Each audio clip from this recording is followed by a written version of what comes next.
The jungle বুক মুভিটা দেখেনি বা তার নাম শোনেনি এমন মানুষ হয়তো পৃথিবীতে খুব কমই পাওয়া যাবে।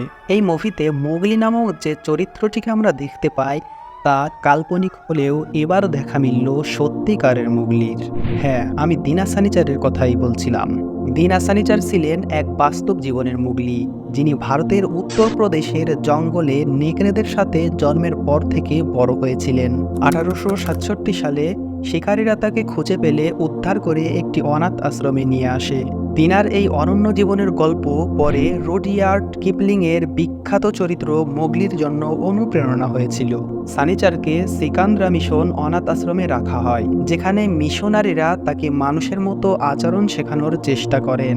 তারা হাঁটা, কথা বলা এবং মানবিক আচার আচরণ শেখানোর চেষ্টা করলেও তার ভেতরে থাকা পশুর প্রবৃত্তি এতটাই গভীর ছিল যে তিনি মানুষের মতো হতে পারেননি। তার আচরণ ছিল অনেকটাই পশুর মতো, যা তাকে মানুষের সঙ্গে মানিয়ে নিতে বাধা দিচ্ছিল।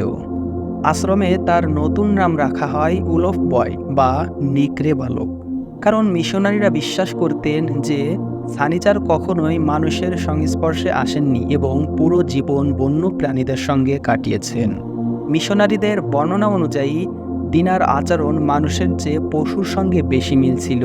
তিনি 4 পায়ে হাঁটতেন এবং নিজের পায়ে দাঁড়াতে বেশ কষ্ট হতো তার খাদ্যাভ্যাসও ছিল অস্বাভাবিক। তিনি কাঁচা মাংস খেতেন এবং দাঁত ধারালো করতে হাড় কামড়াতেন।